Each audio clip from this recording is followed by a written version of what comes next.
السلام عليكم ورحمة الله وبركاته. الحمد لله حمدا كثيرا طيبا مباركا فيه، والصلاة والسلام على رسول الله وعلى آله وصحبه ومن والاه. أما بعد. Qu'est-ce qui nous résume le cours passé? عندما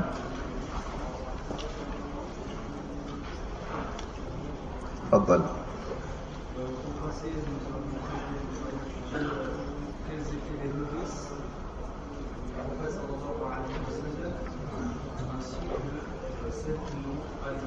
طيب، تحدثنا في الدرس السابق عن مرضعات النبي صلى الله عليه وسلم وحواضنه. La semaine passée, nous avons parlé de celles qui ont allaité le prophète sallallahu alayhi wa sallam, puis de ses nourrices sèches, c'est-à-dire celles qui l'ont gardée sans l'allaiter, car par moment dans la langue française la femme est appelée nourrice et ça englobe le sens de celle qui garde l'enfant, mais également de celle qui l'allaitent par la même occasion. Et lorsque nous avons cité la nourrice ou les nourrices, j'entendais par cela celles qui l'ont gardée sans pour autant l'avoir allaitée. Qui sont celles qui ont allaité le prophète sallallahu alayhi wa sallam? Naam. Amina, Halima wa Thuwayba.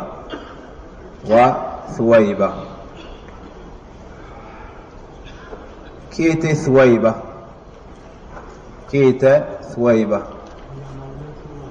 مولاة عم النبي صلى الله عليه وسلم أبي لهب، وقد أرضعت النبي صلى الله عليه وسلم وغيره من.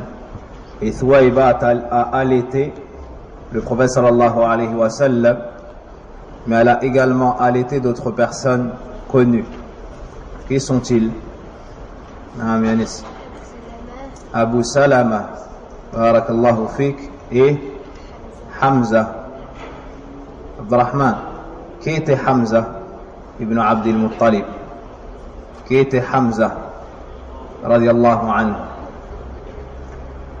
Le frère de lait du prophète sallallahu alayhi wa sallam, mais encore son oncle. Jazakallahu khayran wa barakallahu fik. Naam.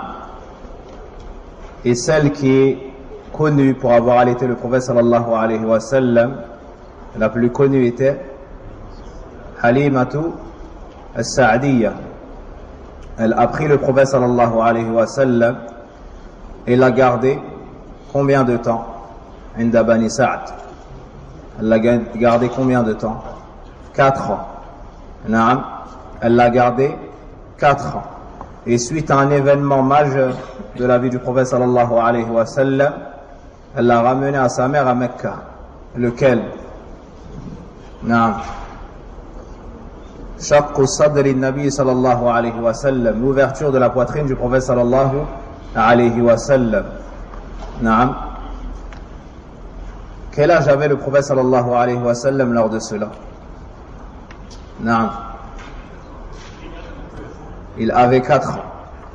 Naam. Et il fut dit qu'il avait 2 ans. Mais la vie prépondérant de dire qu'il avait 4 ans vu qu'il était sorti avec al-ghanam, avec les moutons et autres. Par la suite, elle l'a ramené à sa mère. On a également parlé des nourrices sèches du prophète sallallahu alayhi wa sallam. Comme qui? عندما نعم. Comment?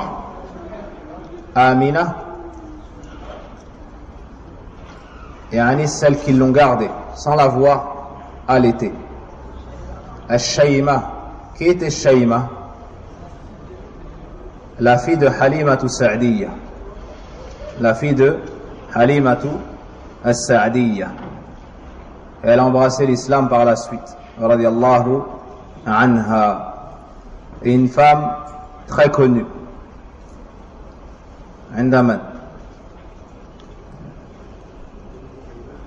كما أم أيمن جزاك الله خيرا هذه كنيتها فما اسمها ceci est sa kunya quel était son prénom Barakatul Habashiyya Naam le prophète sallallahu alayhi wa sallam lui a accordé beaucoup de respect et beaucoup d'importance. Et lors du décès de la mère du prophète sallallahu alayhi wa sallam, c'est elle qui est revenue avec le prophète sallallahu alayhi wa sallam jusqu'à le remettre à ses proches.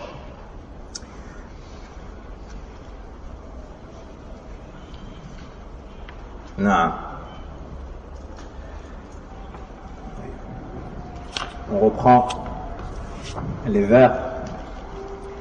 الحمد لله القديم الباري ثم صلاته على المختار وبعدها كسيرة الرسول منظومة موجزة الفصول مولده في عاشر الفضيل ربيع الأول عام الفيل لكنما المشهور ثاني عشر في يوم الاثنين طلوع فجر ووافق 20 من نيسان وقبله حين أبيه حان وبعد عامين غدا فطيما جاءت به مرضعه سليما حليمة لأمه وعادت به لأهلها كما أرادت فبعد شهر انشقاق بطنه وقيل بعد 4 من سنه. Donc nous sommes arrêtés à ce passage-là. وبعد 6 مع شهر جاء وفاة أمه على الأبواء. هنا يتحدث المؤلف رحمه الله تعالى عن وفاة أم رسول الله صلى الله عليه وسلم. Ici l'auteur nous parle d'un grand événement dans la vie du prophète sallallahu alayhi wa sallam qui est le décès de sa mère. Il nous dit, et après 6,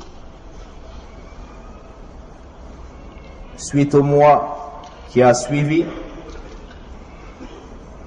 wafatu ummihi ala al-abwa'i, le décès de sa mère dans un endroit qu'on appelle al-abwa'. Où se trouve al-abwa'? Bayna Makkata wal Madina.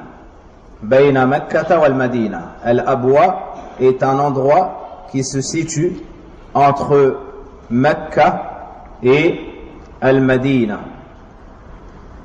Elle est partie visiter des membres de sa famille car les oncles paternels du prophète sallallahu alayhi wa sallam habitaient à Médine. Et suite à ce voyage, elle décéda. Suite à ce voyage, elle décéda. Et les oncles du prophète sallallahu alayhi wa sallam, akhwaluhu, ou bien akhwaluha, on peut dire directement ses oncles paternels à elle, donc du côté de la famille, de la mère du prophète sallallahu alayhi wa sallam, il y a Bani Adi. Donc les gens de cette tribu sont des gens de la famille du prophète sallallahu alayhi wa sallam, Ibn Najjar qui habitait à Al-Madina. Wahum aqaribu Bani Hashim. Parce que Hashim, un des ancêtres du prophète sallallahu alayhi wa sallam, lors d'un voyage en passant par Al-Madina, a épousé une femme de Médine. A épousé une femme de Médine qui se nomme Salma. C'est pour cela que le prophète sallallahu alayhi wa sallam a eu de la famille à Médine. Et dans le recueil de l'imam Muslim, lors de l'ouverture de la Mecque, lors de Fath Mecca, le prophète sallallahu alayhi wa sallam en chemin a dit aux compagnons makanakum, leur a dit restez dans cet endroit et attendez-moi. Il est parti, s'est éloigné quelque peu, puis est revenu. Naam, le visage bouleversé et attristé. Naam. Puis on lui a demandé, que t'arrive-t-il au messager d'Allah? Que t'arrive-t-il au messager d'Allah? Sallallahu alayhi wa sallam. Il a répondu, Ista'adhantu Rabbi fi ziyarati qabri ummi fa'adhina li bidhalik. J'ai demandé la permission à mon Seigneur de visiter la tombe de ma mère et il m'a accordé cela. Et il m'a accordé cela. واستأذنته في الشفاعة لها فلم يأذن لي بذلك. Et je lui ai demandé la permission d'intercéder en sa faveur, mais il ne me l'a pas permis. فبكى صلى الله عليه وسلم شفقة عليها وأبكى من حوله. Le prophète sallallahu alayhi wa sallam a donc fondu en larmes et il a fait pleurer tous ceux qui étaient autour de lui. Et dans ce hadith, on ne cite pas l'endroit exact, mais dans d'autres textes, cela nous est relaté. Donc, lors de son retour de ce voyage à Médine pour aller visiter sa famille, ses oncles paternels, sur le retour, elle est décédée dans un endroit qui se nomme Al-Abwa, entre Mecca et Al-Madina. À ce moment-là, comme l'auteur nous dit, à ce moment-là, le prophète sallallahu alayhi wa sallam avait 6 ans. Lorsque sa mère est décédée, il avait 6 ans. Donc nous avons déjà cité que son père, sallallahu alayhi wa sallam, est décédé alors qu'il était dans le ventre de sa mère avant sa naissance. Et on voit ici que sa mère est décédée lorsqu'il avait quel âge? Lorsqu'il avait 6 ans.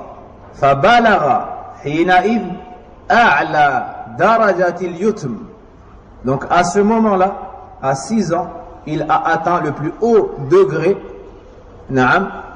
des orphelins. L'orphelin est celui qui perd son père avant la puberté. Le prophète sallallahu alayhi wa sallam a dépassé ce stade-là, car avant même sa naissance, il a perdu son père. Au moment où tu as le plus besoin de sa présence, de ses dépenses, le prophète sallallahu alayhi wa sallam n'a pas eu son père. Puis au moment où il commence à atteindre l'âge du discernement, il perd sa mère. Il perd sa mère. Et dans cela, il y a une tasliya, il y a une consolation pour tout orphelin, pour toute personne ayant perdu son père étant enfant, toute personne ayant grandi sans père, et pour toute personne ayant grandi sans sa mère. Car à 6 ans, le prophète sallallahu alayhi wa sallam s'est séparé de sa mère. Et ô combien est grande cette épreuve. Mais lorsque tu te rappelles la vie du prophète sallallahu alayhi wa sallam, il y a dans cela une consolation. Et les savants nous disent, il n'y a pas une affaire qui te touche, un malheur qui te touche, sans que tu ne trouves dans les histoires des prophètes une consolation. Une consolation. Et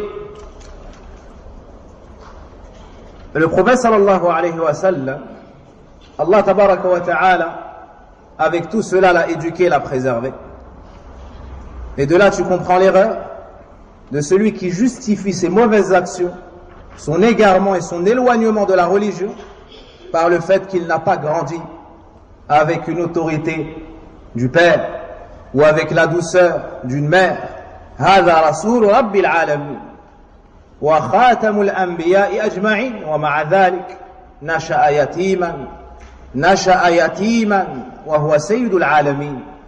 Ne vois-tu pas ici le prophète sallallahu alayhi wa sallam qui a perdu son père avant la naissance, puis sa mère avant l'âge du discernement, pas avant l'âge de la puberté, avant même l'âge du discernement, avant 7 ans.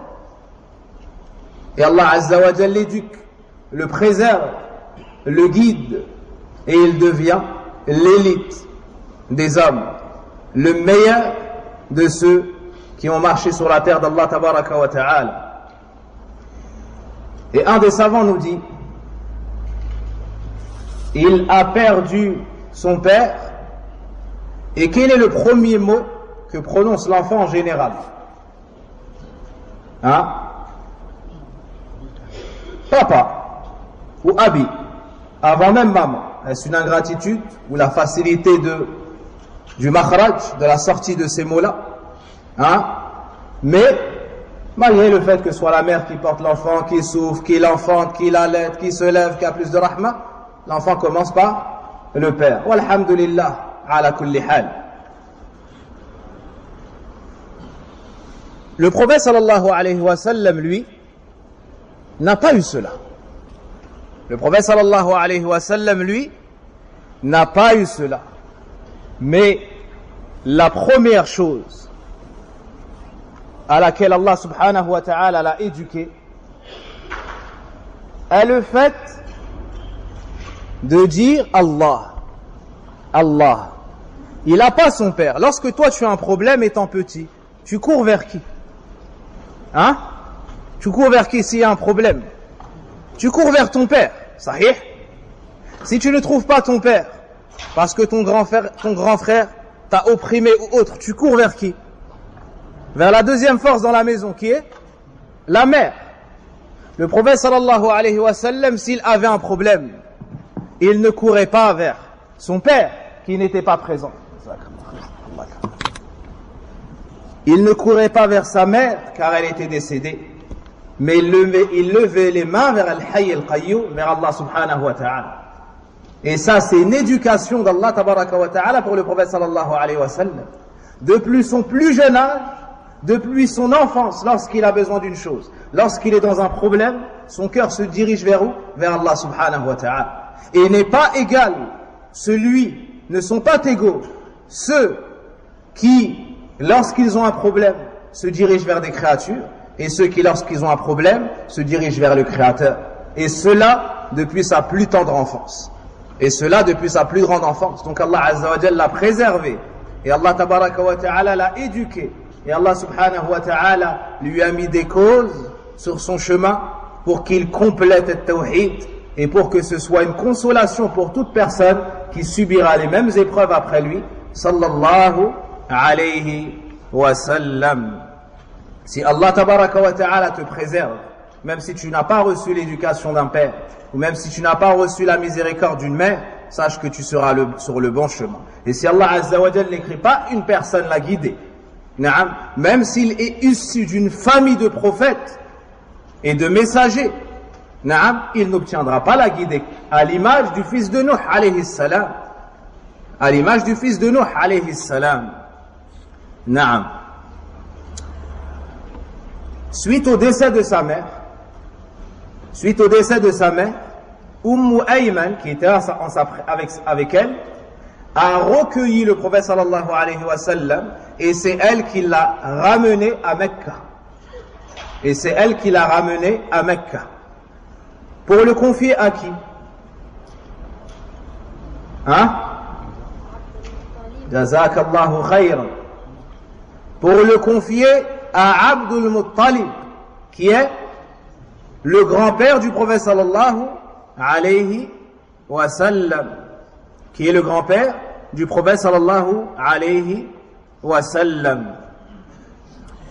وجده للأب عبد المطلب بعد 8 مات من غير كذب. Ensuite, l'auteur rahimahullah ta'ala nous parle du grand-père du prophète sallallahu alayhi wa sallam. Son grand-père est, comme nous l'avons déjà cité, Abdul Muttalib. Et c'était le plus noble des Arabes de son époque et de sa tribu. وَجَدُّهُ لِلْأَبِّ عَبْدُ الْمُطَّلِبِ. Et son grand-père, de son côté paternel, est Abdul Muttalib. C'est la traduction du verbe. بَعْدَ 8 مَاتَ مِنْ غَيْرِ كَذِبٍ. Après 8 ans, il est décédé sans mensonge. C'est cet avis-là qui est l'avis véridique. Après 8 ans, c'est-à-dire après que le prophète sallallahu alayhi wa sallam eut atteint l'âge de 8 ans, son grand-père, qui l'avait recueilli suite au décès de sa mère, donc de quel âge à quel âge, pendant combien de temps? Donc nous avons dit de 6 ans à 8 ans, ce qui fait 2 ans. Pendant 2 ans, il est resté auprès de son grand-père, Abdul Muttalib. Pendant 2 ans, il est resté près de son grand-père, auprès de son grand-père, Abdul Muttalib. Il décéda lorsque le prophète sallallahu alayhi wa sallam a eu 8 ans. وَهَذَا قَوْلُ الْجُمْهُورِ. Et ceci est l'avis de la plupart des savants. Ibn Hisham, rahimahullah ta'ala, ce grand historien nous dit, à 8 ans et 2 mois et 10 jours. À 8 ans, 2 mois et 10 jours, le grand-père du prophète sallallahu alayhi wa sallam décéda. Puis l'auteur nous dit, ثم أبو طالب العم كفل خدماته ثم إلى الشام رحل ثم أبو طالب. Ensuite, c'est-à-dire après Abdul Muttalib, suite au décès de Abdul Muttalib, qui est-ce qu'il a recueilli? C'est l'oncle du prophète sallallahu alayhi wa sallam, Abu Talib. Abu Talib. Wa huwa ammuhu, c'est son oncle paternel.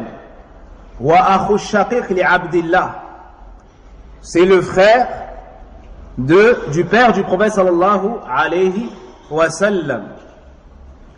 Awsa bihi ماذا قبل وفاته عبد المطلب. Comment cela s'est produit? C'est que avant le décès de Abdul Muttalib, Abdul Muttalib a confié et a fait une wasiya, une recommandation à l'oncle du prophète sallallahu alayhi wa sallam, Abu Talib. Et il lui a dit de se charger après son décès de Mohammed sallallahu alayhi wa sallam, du fait que c'est le frère de son père, du fait que c'est le frère de son père. فَنَصَرَهُ وَأَحْسَنَ كَفَالَتَهُ. Abu Talib l'a recueilli de la meilleure façon. بَلْ كَانَ يُقَدِّمُهُ عَلَى أَوْلَادِهِ. Il lui accordait prépondérance à son propre enfant. Il le faisait devancer sur ses propres enfants. Naam. Ils étaient égaux entre eux et ne faisaient pas de différence entre eux, si ce n'est lorsqu'ils donnaient, lorsqu'ils préféraient Mohammed sallallahu alayhi wa sallam et lui accordaient encore plus d'affection et d'attention sallallahu alayhi wa sallam. Puis lorsqu'il a grandi, il n'a cessé d'être à ses côtés. Après même al-bi'tha, la révélation, après même la révélation, alors qu'il n'a pas cru, il ne s'est pas converti. Malgré cela, il l'a secouru. Malgré cela, il l'a aidé, il l'a défendu. Et il a juré que personne ne pourra se saisir de Mohammed sallallahu alayhi wa sallam tant qu'il sera en vie. Et il a honoré son serment. Et il a honoré son serment. Malgré cela, baqiya ala shirki. Malgré cela, il est resté dans le polythéisme. Et il est resté sur la voie de ses ancêtres. Et il a fait énormément de bien au prophète sallallahu alayhi wa sallam bi'idhnillahi azza wa jal. Lorsqu'il subissait les nuisances, il les subissait avec lui. Et lorsqu'on tentait de lui faire du mal, il faisait tout pour le défendre. Et pour repousser le mal de lui, quitte à le recevoir à sa place. Et lorsqu'ils ont reçu al-Hisar, le blocus, et un embargo économique, Abu Talib a supporté cela avec le prophète sallallahu alayhi wa sallam. Ils sont venus se plaindre à de nombreuses reprises à son oncle et ils lui ont dit: voilà ton neveu qui insulte nos ancêtres, dénigre nos divinités, ne vas-tu pas agir et faire quelque chose? S'il cherche la royauté, nous lui accorderons. S'il cherche les femmes, nous lui accorderons. S'il cherche le pouvoir, on lui donnera. Et ainsi de suite. Il est parti voir le prophète sallallahu alayhi wa sallam, et ce dernier a refusé de sortir du chemin sur lequel Allah tabaraka wa ta'ala l'avait mis, et le chemin qu'Allah tabaraka wa ta'ala lui ordonnait. Et il n'a cessé, le prophète sallallahu alayhi wa sallam n'a cessé de multiplier les efforts pour orienter son oncle vers la vérité et vers le tawhid jusqu'au dernier souffle de Abu Talib. Jusqu'au dernier souffle de Abu Talib. Et lorsqu'il était sur son lit de mort, le prophète sallallahu alayhi wa sallam a saisi la dernière occasion. Et il est venu le voir. Il y avait auprès de lui plusieurs personnes. Le prophète sallallahu alayhi wa sallam lui a dit, comme c'est connu dans le hadith, عند البخاري يا عم قل لا إله إلا الله. Oh mon oncle, il a utilisé la meilleure manière de faire da'wa. Il a réuni l'excellence dans la da'wa. Il l'a appelé Ya Am pour l'adoucir, pour lui rappeler les liens de parenté, pour lui montrer qu'il veut son bien, que c'est son neveu, qu'il lui est reconnaissant de ce qu'il a avancé pour lui. Ya Am. Puis il l'a appelé à la meilleure parole, au prêche des prophètes et des anbiya de tawhid. Et il lui a dit, Qul la ilaha illallah. Dis la ilaha illallah.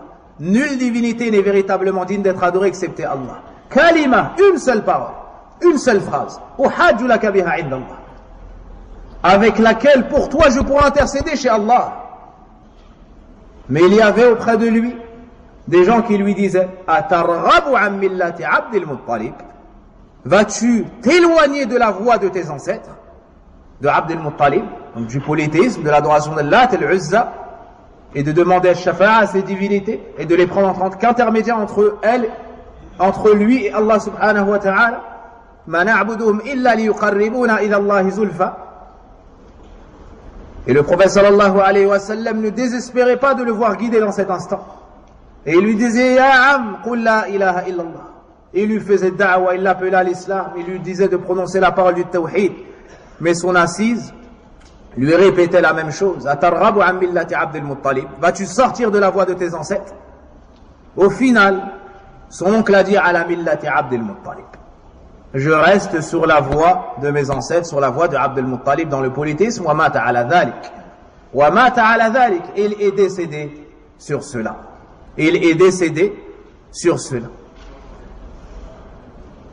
فأنزل الله سبحانه وتعالى تصلية لرسوله الكريم عليه الصلاة والسلام إنك لا تهدي من أحببت ولكن الله يهدي من يشاء وهو أعلم بالمهتدين.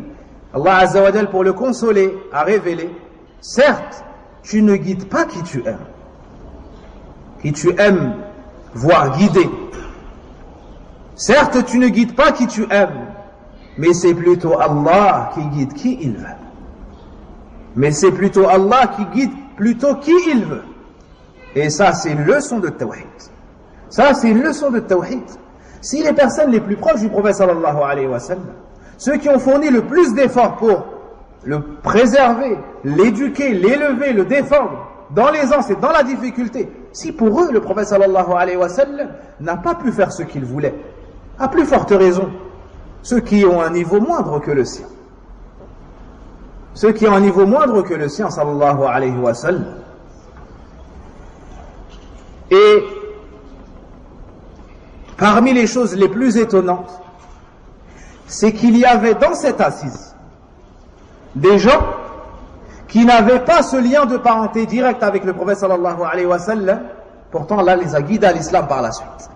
Allahu Akbar. Son propre oncle n'a pas unifié Allah tabaraka wa ta'ala, mais certaines personnes qui étaient présentes dans cette assise par la suite se sont converties à l'islam. Tout cela pour qu'on sache que la guidée, hidayatu at-tawfiq wal-ilham biyadillahi wahdahu la sharika lah. Afin que nous sachions tous que la guidée des cœurs et le fait de te maintenir sur la vérité n'est qu'entre les mains d'Allah subhanahu wa ta'ala. Abu Talib al-Qurashi, Abu Talib, le noble des Arabes, n'a pas eu la foi et n'a pas cru en Allah Azza wa Jalla al-iman al-nafi', al-tawhid, ifradullah bil-ibada, il n'a pas eu cela. Il n'a pas eu cela. Et Bilal al-Habashi a eu cela. Et Bilal al-Habashi a eu cela. Et Suhaib al-Rumi a eu cela. Et au jour d'aujourd'hui, on est dans des assises où on voit des Vietnamiens, on voit des Argentins, on voit des Français et autres. Fal-hidayatu biyadillah. La guidée, elle est chez Allah subhanahu wa ta'ala. Et lorsque les gens de la famille du prophète sallallahu alayhi wa sallam l'ont rejeté, par la suite, c'est en Afrique qu'ils ont eu l'iman. C'est en Afrique qu'ils ont eu l'iman. C'est en Afrique qu'ils ont secouru ce dîn. Et qu'ils ont accueilli ce sahaba. Et qu'ils ont défendu ce sahaba. Et qu'ils ont accepté ce dîn. Al-Islam, dinun ursila ila al-alam. L'islam, c'est une religion qui a été envoyée pour l'ensemble des mondes. C'est pas une religion selon la langue, selon la couleur, selon l'origine. C'est la religion d'Allah tabaraka wa ta'ala. Celui qui se soumet à Allah tabaraka wa ta'ala, qui l'adore d'un culte sincère, il a un lien avec Allah tabaraka wa ta'ala.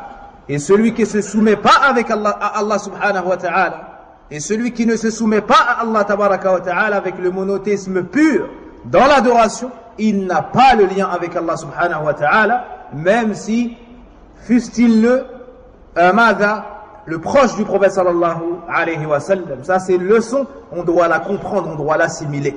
Ça c'est une leçon, on doit la comprendre, on doit l'assimiler. Ton lien chez Allah tabaraka wa ta'ala est en fonction de ta science et ta mise en pratique de cette science.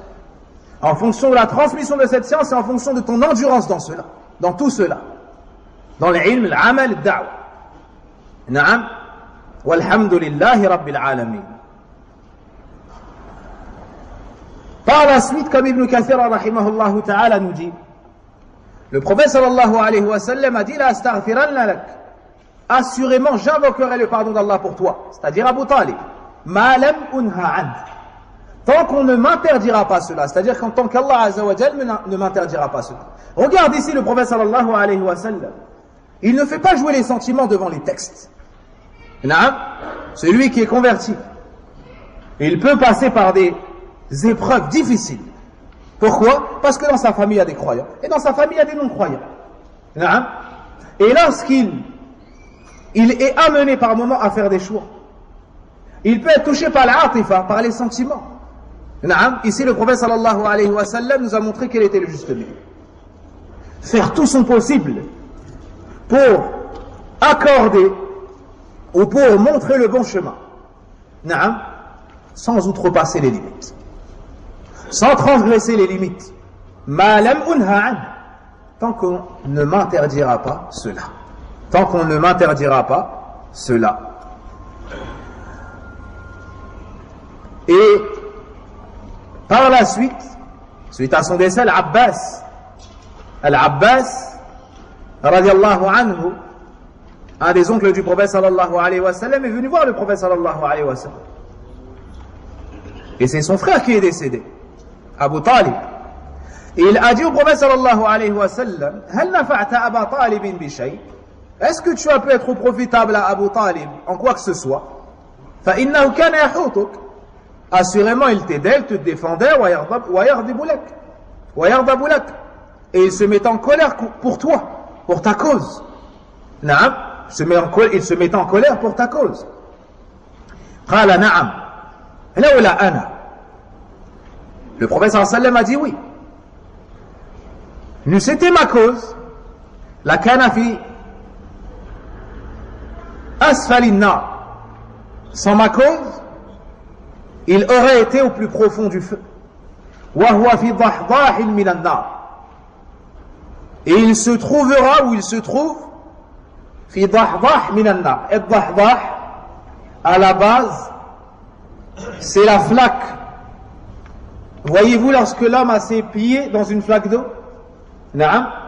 l'eau s'arrête et à ses chevilles. Vous visualisez cette image? La personne qui a ses deux pieds et l'eau est montée jusqu'à ses chevilles. C'est ça, dahdah. Donc, il a du feu qui monte à ce niveau-là. Dahdah min an-nar. Il a du feu qui monte à ce niveau-là. Dans l'autre hadith, de la braise sous la plante des pieds, qui fait bouillonner son cerveau. Et c'est celui qui souffrira le moins en enfer, et il pensera à subir le plus grand châtiment. Donc, ça c'est une shafa'a qui est propre à Abu Talib. Sinon, il n'y a pas de shafa'a pour celui qui n'est pas décédé sur la ilaha illallah. Ya Rasulallah, من أسعد الناس بشفاعتك يوم القيامة حديث أبي هريرة رضي الله عنه عند البخاري قال من قال لا إله إلا الله يبتغي بذلك وجه الله. Celui qui dit la ilaha illallah en recherchant par cela le visage d'Allah. Il dit cela avec ikhlas. Sans ça, tu ne peux recevoir la shafa'a. Et Ali ibn Abi Talib, c'est son père qui est décédé ici. Abu Talib est le père de Ali ibn Abi Talib, son cousin.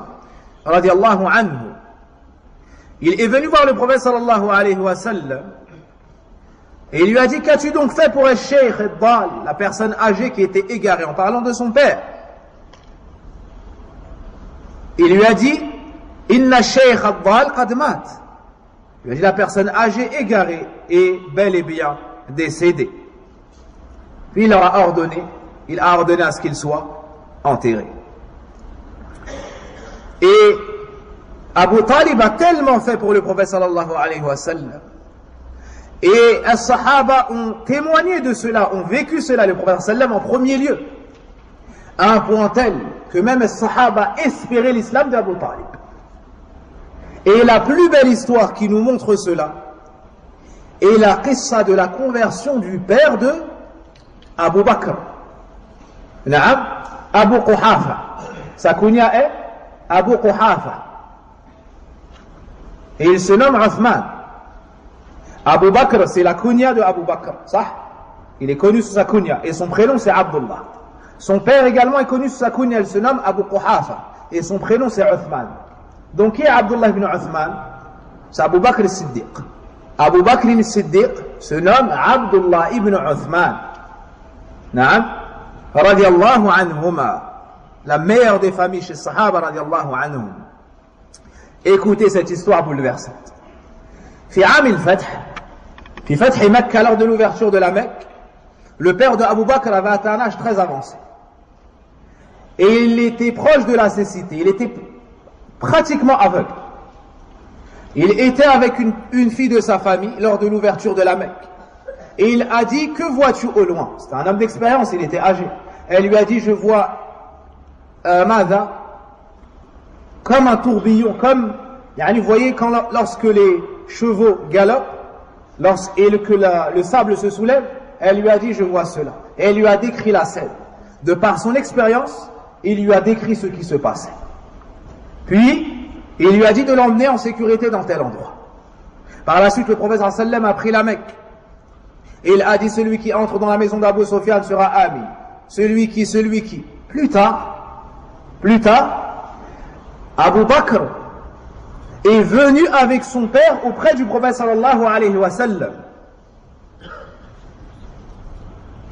afin qu'il embrasse l'islam.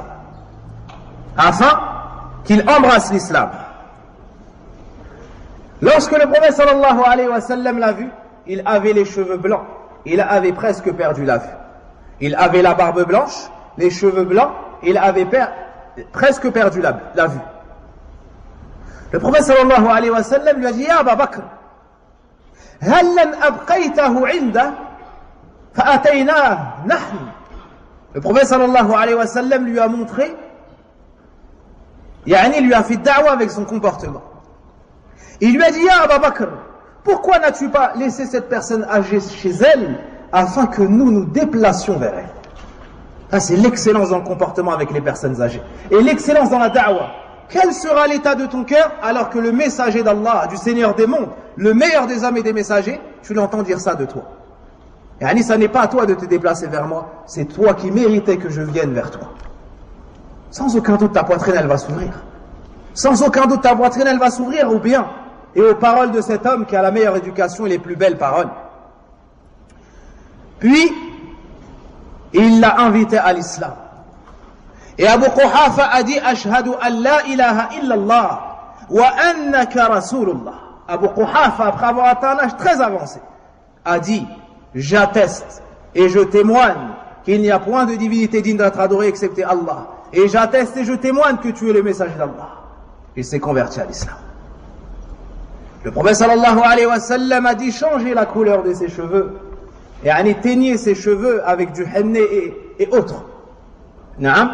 Et une sunna pour celui dont les cheveux et la barbe sont devenus blancs. Puis, Baka Abu Bakr. À ce moment-là, Abu Bakr s'est mis à pleurer. À ce moment-là, Abu Bakr s'est mis à pleurer. فقال له النبي صلى الله عليه وسلم ما بك ما يبكيك. Le prophète sallallahu alayhi wa sallam lui a dit: que t'arrive-t-il? Pourquoi est-ce que tu pleures? Que t'arrive-t-il? Pourquoi est-ce que tu pleures? Écoutez la réponse de ceux qui ont aimé le prophète sallallahu alayhi wa sallam d'un véritable amour. Et pourtant ils n'ont pas fait cette bid'a qu'est le mawlid. Naam, la célébration de l'anniversaire du prophète sallallahu alayhi wa sallam, comme le font les innovateurs et soufis ad-dullal. Abu Bakr radiallahu anhu lui a dit: la an takuna yad ماذا عمك أبي طالب في يدك ليسلم. Il lui a dit: j'aurais tant aimé que la main de ton oncle Abu Talib soit celle qui se trouve à ce moment-là dans ta main. Soit celle qui se trouve à ce moment-là dans ta main. Makana yadi walidi, à la place de la main de mon propre père. Wa yuslim, pour qu'il se convertisse à l'islam. Fayaqirru Allahu aynak. Et afin qu'Allah Azza wa Jal réjouisse ton regard de cela, ahabbu ilayk. Il lui a dit de voir la main de ton oncle Abu Talib à la place de la main de mon père dans ta main pour qu'il embrasse l'islam m'aurait été plus aimé que de voir mon propre père se convertir à l'islam, afin que tu te réjouisses, ô messager d'Allah. La ilaha illallah, la ilaha illallah. Il préfère l'islam de l'oncle du prophète sallallahu alayhi wa sallam, de par ce qu'il a fait pour lui et de par l'envie qu'avait le prophète sallallahu alayhi wa sallam, que l'islam de son propre père. Que l'islam de son propre père. La ilaha illallah. Haoula sahaba. Ça, c'est ceux qui ont aimé le prophète sallallahu alayhi wa sallam. Et aujourd'hui, on est dans une époque où tu dis aux gens: qala Allah, qala Rasulullah, qala sahaba. Ils te disent: oui, mais mon père a dit, oui, mais ma mère a dit, oui, mais cheikh a dit. Et ils font des innovations. Et ils délaissent la parole du prophète sallallahu alayhi wa sallam pour la parole d'égaré ou bien pour la parole d'innovateur. Inna lillahi wa inna ilayhi raji'un. Ces gens-là, ils ont aimé le prophète sallallahu alayhi wa sallam. Ces gens-là ont aimé le prophète sallallahu alayhi wa sallam. Comment est-ce qu'on pourrait choisir un autre chemin que le chemin des pieux prédécesseurs? Ramenez-moi un cas semblable à notre époque. Ramenez-moi un cas où quelqu'un a aimé le prophète sallallahu alayhi wa sallam comme cela. Et les exemples avec Abu Bakr sont multiples et multiples. Et il aurait préféré l'islam de l'oncle du prophète sallallahu alayhi wa sallam à l'islam de son propre père après sa conversion. Radiallahu an Abi Bakr as-Siddiq al-Akbar. Qu'Allah agrée Abu Bakr, le plus grand véridique de la communauté après les prophètes et les messagers. De tout cela on tire une grande faïda. Il y en a plusieurs, mais on en cite une. Al-hidayatu biyadillah. La guidée est dans la main d'Allah subhanahu wa ta'ala. La guidée est dans la main d'Allah tabaraka wa ta'ala. Ay ya mahda ya ibadi innakum dallun. Kullukum dallun fastahduni ahdikum. Ô vous mes serviteurs, vous êtes tous égarés. Demandez-moi donc de vous guider, je vous accorderai la guidée. Donc l'oncle du prophète sallallahu alayhi wa sallam et l'a recueilli par la suite. Par la suite, lorsque le prophète sallallahu alayhi wa sallam a atteint la 12e année de sa vie, donc il a été recueilli à quel âge? Par son oncle Abu Talib, à 8 ans. D'accord? Et à 12 ans, il a fait son premier voyage au Sham. Il a fait son premier voyage au Sham.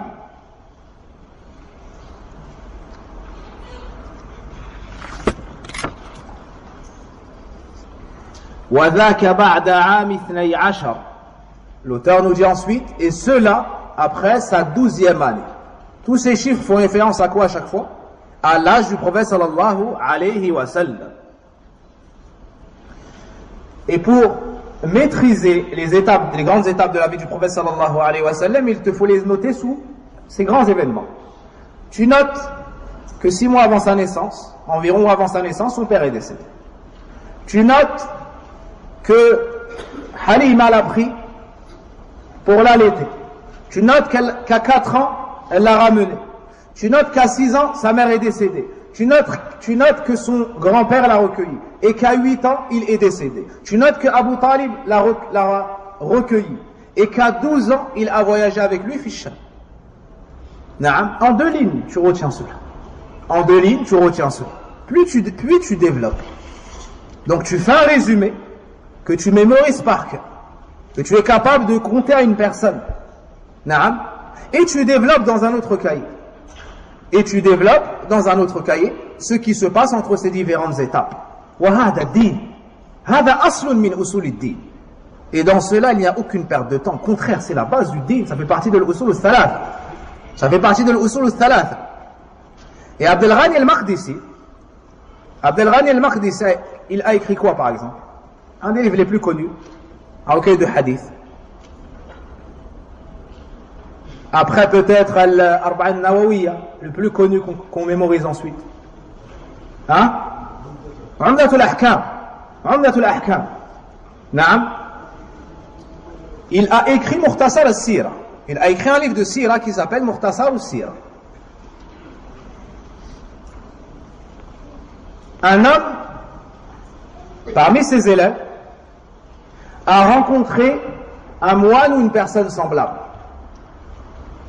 Cette personne lui était venue pour lui demander quelque chose. Et il lui a dit, avant ça, je vais te poser une question. Hadithni an nabiyik. Il lui a dit, atantasibu ila din. Il lui a dit, est-ce que tu t'affilies à une religion? Tu as une religion? Il lui a dit, naam. Il lui a dit laquelle? Il lui a dit l'islam. Il lui a dit, hadithni an nabiyikum. Il lui a dit, parle-moi de votre prophète. Parle-moi de votre prophète. Et l'homme n'a pas été capable. Il n'a pas été capable de lui parler de la sira, de lui parler du prophète sallallahu alayhi wa sallam. Alors l'homme lui a dit, tu ne connais même pas l'histoire de ton prophète? Il lui a dit, va-t'en. Cet homme est parti voir Abdel Ghani al-Maqdisi, rahimahullah ta'ala. Et il lui a dit, enseigne-moi de la sira du prophète sallallahu alayhi wa sallam. Alors il lui a dit, il s'appelle Mohammed ibn Abdullah ibn Abdul Muttalib. Il est né à la Mecque. Il a fait la Hijra al-Medina et il lui a cité des grands livres. Cet homme est reparti voir le premier et il a commencé à lui raconter. Et il lui a dit non, cela ne vient pas de toi, cela vient de ton shir. Et il lui a dit ça vient pas de toi, ça vient de ton shir. Dullani alayh. Il lui a dit montre-le-moi. Alors il l'a ramené à qui? Abdel Ghani al-Maqdisi al-Al, rahimahullah ta'ala. Puis Abdel Ghani al-Maqdisi lui a fait un cours de sira. Il lui a parlé du prophète sallam, il lui a dit qui il était, il lui a dit ses qualités. Savez-vous ce qu'a fait ce moine? Il a dit Ashhadu an la ilaha illallah wa anna Muhammadan Rasulullah. Il s'est converti à l'islam. Quand il a entendu la sira du prophète sallam, quand il a entendu ses qualités, et quand il a vu combien les musulmans lui accordaient de l'importance au point de connaître sa sira de cette manière, il a su que c'était la vérité, que c'était le messager, l'envoyé d'Allah tabaraka wa ta'ala, il a embrassé l'islam. Tout ça pour vous dire qu'il ne nous convient pas de dire Ashhadu anna Muhammadan Rasulullah sallallahu alayhi wa sallam, puis par la suite de ne pas être capable de dire quelques mots pour résumer qui était cet homme, quelle année est-il né, où, et les grandes étapes de sa vie. Hada muhimmun jiddan. Ça, ceci est très très très important. Sallallahu alayhi wa sallam. Donc à 12 ans, le prophète sallallahu alayhi wa sallam a fait son premier voyage avec son oncle Abu Talib au Sham. Pourquoi est-ce que Abu Talib a pris le prophète sallallahu alayhi wa sallam avec lui?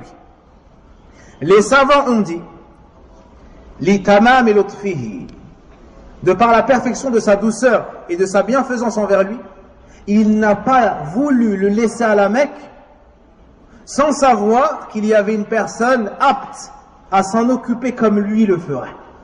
Regardez, subhanallah, ليس بمسلم ليس بمسلم لكن يهتم بأمر التربية. نعم والحفاظ. Regardez l'importance de la tarbiya. Tu as quelque chose à faire et tu as tes enfants à garder. Tu te dis, je vais laisser mes enfants dans tel endroit ou à telle personne pour aller faire telle chose qui est peut-être importante. Est-ce qu'il suffit d'avoir une chose importante à faire pour déposer ses enfants à n'importe qui? Non. Si tu n'as pas une personne apte à recevoir ce dépôt, ce trésor et plus encore, tu annules ce que tu as à faire. Tu annules tout ce que tu as à faire et tu t'occupes de tes enfants. Et tu gardes tes enfants. Naam.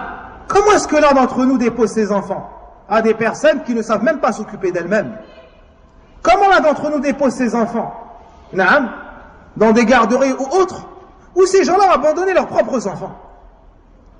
Comment l'un d'entre nous dépose ses enfants du matin au soir chez des étrangers et ils ne savent même pas ce qu'ils font chez eux et ce qu'ils leur donnent à manger. Naam, pour quelques sous. Pour quelques sous, tu laisses ton enfant. Allahu a'lam chez qui? Allahu a'lam dans quelles conditions? Allahu a'lam ce qu'il va entendre, voir, manger, boire. Pourquoi? Pour aller chercher de l'argent. Pourquoi? Pour aller faire du sport, ou pour aller jouer, ou pour aller manger, ou pour aller. Certaines personnes de nos jours sortent le soir. Sortent le soir et elles déposent leurs enfants chez des personnes égales. Et quand tu lui demandes pourquoi est-ce que tu as fait ça, elle répond pour aller manger. La hawla wa la quwwata illa billah. Nos enfants n'ont pas plus de valeur qu'un plat. Nos enfants n'ont pas plus de valeur qu'un restaurant. Wallahi thumma wallah. Toute notre vie on ne va pas au restaurant. Toute notre vie on ne mange pas dehors et on garde nos enfants et on éduque nos enfants. Tes enfants c'est ton paradis. Tes enfants c'est un bout de toi, c'est ton sang. Comment tu jettes tes enfants dans des endroits? Comment est-ce que tu jettes tes enfants dans des endroits? Allahu a'lam ce qu'ils entendent, ce qu'ils voient. Naam. Et ensuite il récupère son enfant. Son enfant ne sait même pas que c'est lui son père. Ne sait même pas que c'est elle sa mère. Elle pense que sa nourrice c'est elle sa mère. C'est elle sa mère. C'est elle qui l'éduque. C'est pas avec l'argent seulement que tu éduques tes enfants. Il n'y a pas d'excuse. Argent ou autre, il n'y a pas d'excuse. Wa min huna. Et à partir de là, le prophète sallam nous a enjoint de choisir les femmes pieuses pour les épouser. Tu prends une femme qui va te donner des enfants pieux. Naam. Alors que son physique et son visage te répugnent tellement que tu n'arrives pas à la regarder, c'est meilleur pour toi que d'avoir la femme qui te plaît au point de te faire perdre la raison et qui délaisse l'éducation de tes enfants. Mais au jour d'aujourd'hui, combien sont ceux qui se marient sans penser aux enfants? Ils se marient sans penser à l'éducation de ses enfants. Et ils préfèrent sortir avec ses amis. Et ils préfèrent payer pour qu'on donne à manger à ses enfants plutôt que d'entendre que son enfant yahfadhu al-kitab al-fatiha. Qul huwa Allahu ahad thuluth al-Qur'an. Ayatul Kursi a'zamu ayatin fi kitabillah. Tu gardes tes enfants, ils vont connaître al-Fatiha. La femme, elle garde ses enfants, ils vont connaître Qul huwa Allahu ahad. Hada khayrun min ad-dunya wa ma fiha. Tu gardes tes enfants et ensuite tu rentres. Naam. Et tu interroges tes enfants et tu lui dis Man rabbuk? Et il répond Rabbi Allah. Wallahi, ça c'est meilleur pour nous que tout ce bas monde et ce qu'il contient. Et tu questionnes ton enfant, tu lui dis Man nabiyuk? Et il te dit Muhammad sallallahu alayhi wa sallam. Ça c'est meilleur que ce bas monde et tout ce qu'il contient. Et tu lui dis Ma dinuk? Il te dit l'islam. Ça c'est meilleur que ce bas monde et tout ce qu'il contient. Et il fut dit al-A'mash. Et cette faïda, je l'ai écouté hier de mon cher décédé, rahimahullahu ta'ala, Fahd al-Sulayman al-Adani, rahimahullahu ta'ala. Il cite cette histoire. Et je l'ai entendu de lui, il dit كان الأعمش الإمام الأعمش كان يجلس إلى الصغار ويقرئهم القرآن. L'imam al-A'mash, c'est un des grands savants du hadith. et un des grands savants dans beaucoup de matières, dans la langue arabe et autres, il s'asseyait avec les enfants. Imaginez que dans les Algécos, il y a Cheikh Saleh Al-Fawzan. Naam. Yani parmi les plus grands savants qu'on connaît. Cheikh Abdel Mohsin, Cheikh Rabi', autres. Naam. Et qu'il soit assis dans cette pièce-là, avec Abdurrahman, avec Yanis, avec Fulan wa Allan, avec Abdullah, avec Ismaïl, et ainsi de suite. Naam. Et nous, on est là, et on attend le dars. Vous avez visualisé cette scène? Al-A'mash faisait cela. Il s'asseyait avec les enfants, et c'est pas nous, c'est les savants du hadith qui l'attendaient dans l'assise.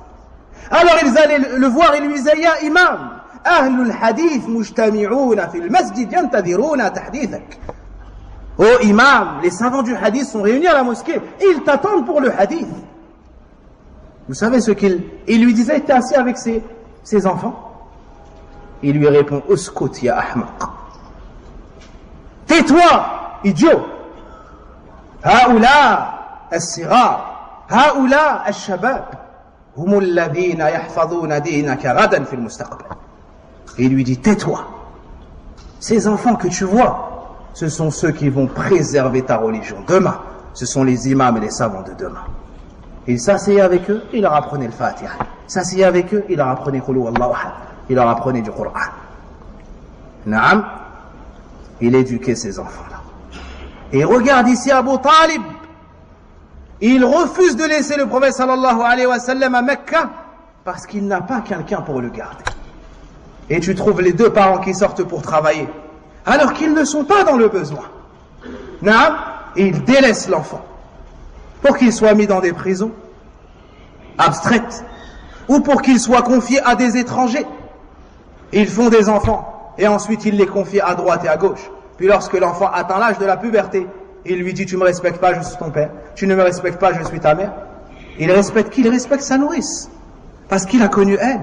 Et lorsqu'il pleurait, c'est elle qui se levait. Et lorsqu'il avait mal, c'est elle qui le trouvait. Et toi, tu n'étais pas là. Abu Talib n'a pas laissé le prophète sallallahu alayhi wa sallam. Il a voyagé avec lui fi Sham. Avec lui fi Sham, ma'a mashiakhati Quraysh, avec des grands de Quraysh. Et avant de continuer, les oncles du prophète sallallahu alayhi wa sallam se divisent en trois. J'ai un doute, est-ce que nous sommes rappelés cela auparavant ou non? Les premiers, ceux qui ont cru en lui et l'ont suivi dans sa religion. À leur tête, Hamza, Sayyidu Shuhada, Istushhida Yawma Uhud, radiyallahu anhu. À leur tête, le meilleur de ses oncles, Hamza, qui est décédé lors de la bataille de Uhud. Et lorsque les gens vont à Al-Medina, ils visitent le cimetière de Uhud. Et il y a Hamza, radiyallahu anhu. Parmi eux, il y a Al-Abbas. Et le prophète sallam avait une dizaine. Le père du prophète sallam, Abdullah, avait une dizaine de frères. Certains sont décédés avant, et certains ont atteint sa naissance et le bi'atha. Donc, ces deux-là ont cru en lui, Al-Abbas et Hamza. Puis, il y a ceux qui n'ont pas cru en lui et ils l'ont combattu. Et un l'a combattu d'une manière déconcertante. Et c'est Abu Lahab. Il lui nuisait, il le combattait dans sa religion. Et son épouse s'associait à cela dans ses nuisances. Et Allah Azza wa Jalla a révélé du Coran. Et il est humilié ainsi. Il a qurbi qiyam as-sa'a, on récite dans nos salawats. Bismillahir Rahmanir Rahim. Tabbat yada abi lahabin wa tab. Donc Abu Lahab, qui est sa kunya. Et à la base, lorsque tu cites une kunya, c'est pour honorer la personne. Naam. Et rappelez-moi de vous demander pourquoi est-ce qu'on n'a pas cité son prénom dans le Coran? Vu que de citer la kunya à la base, c'est pour honorer la personne.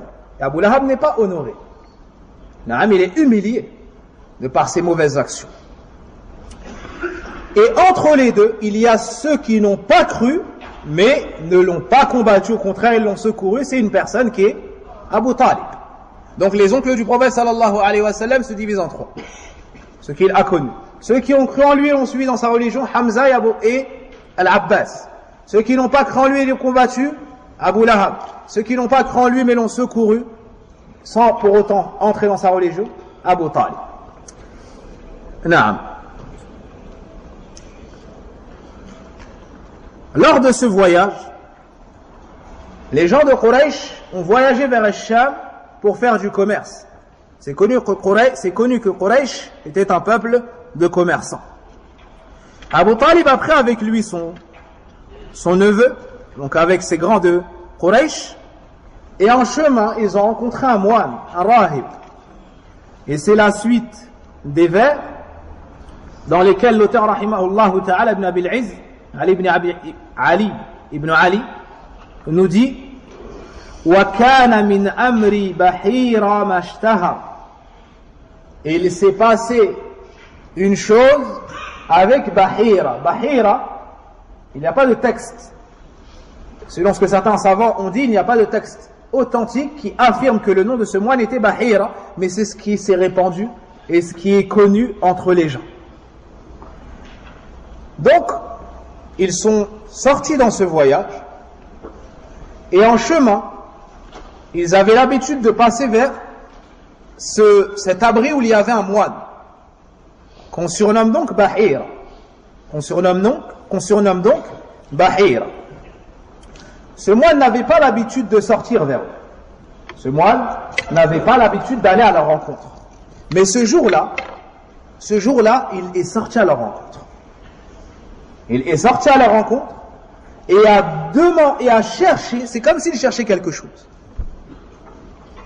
Puis, il a vu le prophète sallallahu alayhi wa sallam, il l'a pris par la main et a dit Hada Sayyidul Alamin. Hada Sayyidul Alamin. Voici le meilleur des mondes, le meilleur homme.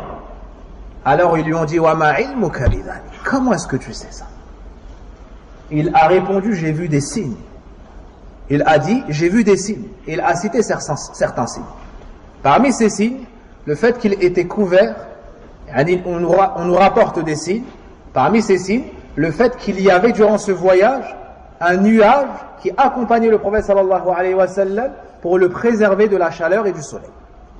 Parmi ces signes, le fait que lorsqu'ils sont arrivés, en chemin il y avait des arbres, qui se penchaient lorsque le prophète sallallahu alayhi wa sallam arrivait et dont l'ombre convergeait vers le prophète sallallahu alayhi wa sallam. Il a été également cité d'autres choses.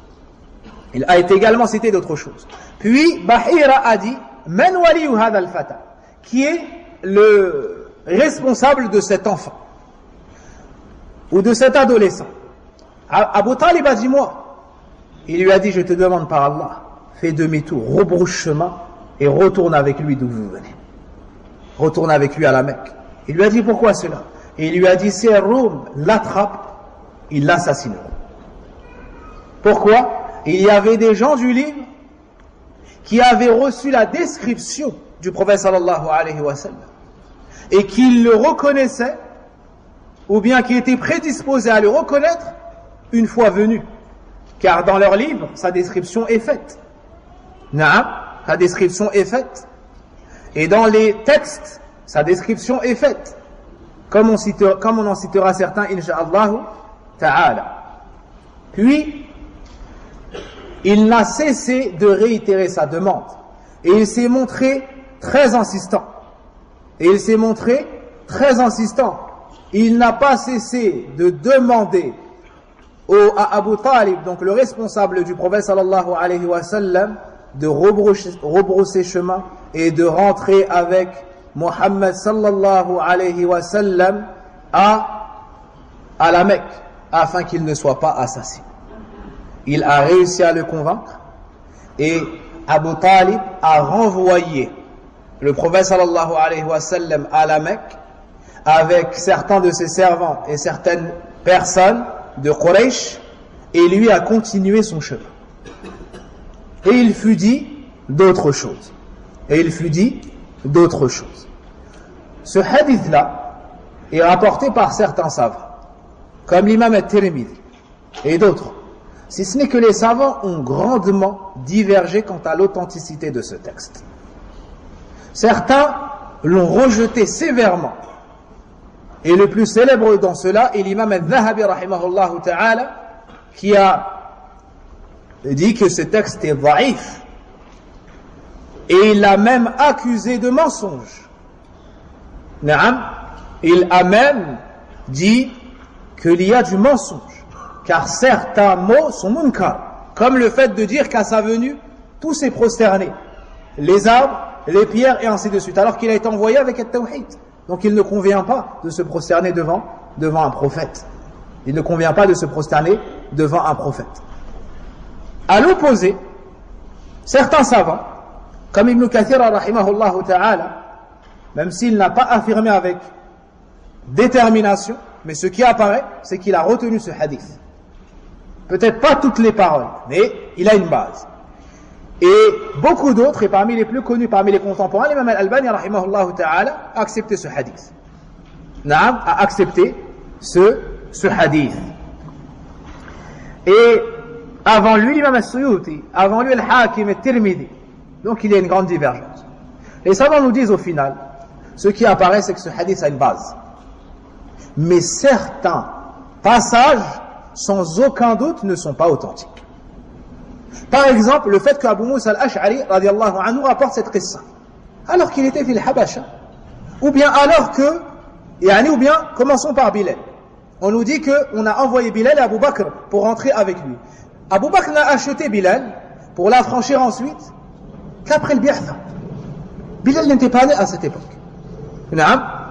Abu Bakr radiallahu anhu est plus jeune que le prophète sallallahu alayhi wa sallam. Comment est-ce qu'il aurait pu faire cela à cette époque? Et Abu Moussa, sa présence ici, à Madha, son prénom, si mes souvenirs sont bons, Abdullah ibn Qais, radiallahu anhu, n'est venu et s'est converti que bien après. Que bien après. Donc ces passages-là ne peuvent être authentiques. Quant à l'histoire en soi et la base en soi, elle est affirmée et elle est retenue par les grands savants du hadith. Et l'imam Ibn Kathir rahimahullah ta'ala l'a relaté dans ses livres de sirah.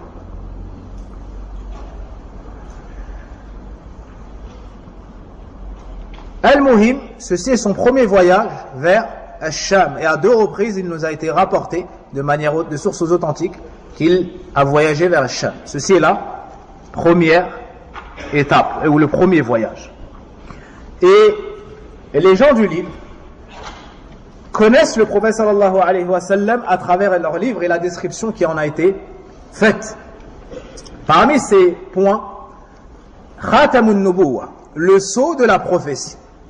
C'est une excroissance de chair qu'avait le prophète sallallahu alayhi wa sallam entre les omoplates. Naam. De la taille d'un petit œuf d'oiseau. D'un petit œuf d'oiseau. Sa couleur était semblable à la couleur de sa peau. Et à vue d'œil, c'était semblable à une verrue. Naam. Et il a été également rapporté que ça penchait quelque peu vers la droite. Ça penchait quelque peu vers la droite. Et d'autres descriptions. Et Al-Khatam, on a beaucoup de hadiths qui nous montrent cela. Et dans l'histoire de Salman al-Farisi, il avait su 3 signes de la véracité des propos du prophète sallallahu alayhi wa sallam. Parmi ces 3 signes, il y avait Al-Khatam. Il est venu à offrir au prophète sallam, il a donné une sadaqa. Le prophète sallam a dit aux compagnons manger et lui s'est abstenu. Et Salman al-Farisi s'est dit en lui-même, voici un signe. Puis un deuxième. Quel était le 3e signe? Il est venu derrière le prophète sallallahu alayhi wa sallam et c'est comme s'il voulait voir quelque chose. Le prophète sallallahu alayhi wa sallam a descendu son vêtement et lui a dit, c'est ça que tu cherches? alors Salman s'est converti à l'islam. C'était le 3e signe. Donc ça, c'est un signe qui est connu chez les gens du livre. C'est connu, c'est un signe qui est connu chez les gens du livre. Aussi, Allah subhanahu wa ta'ala nous dit dans le Coran, وَلَمَّا جَاءَهُمْ كِتَابٌ مِّنْ عِنْدِ اللَّهِ, c'est-à-dire le Coran, et lorsque un livre leur est venu de la part d'Allah, c'est-à-dire le Coran, مُصَدِّقٌ لِمَا مَعَهُمْ, qui vient certifier ce qu'ils avaient déjà avec eux, c'est-à-dire la Torah ou l'Injil, c'est-à-dire la Torah et les évangiles. وَكَانُوا مِنْ قَبْلُ يَسْتَفْتِحُونَ عَلَى الَّذِينَ كَفَرُوا. Alors qu'auparavant, les gens du livre venaient voir les gens de Quraysh et leur disaient un prophète va apparaître. Et nous, et lui, on vous combattra. Nous vous combattrons. Donc ils attendaient la sortie de ce prophète. Et ils se vantaient de lui. Et ils se réjouissaient de sa sortie imminente. Mais lorsqu'il est sorti de chez Quraysh, Hasadou, ils ont été jaloux. Du fait de ne pas le voir sortir parmi eux. Alors ils ne l'ont pas suivi. Bien qu'ils avaient sa description dans leur livre.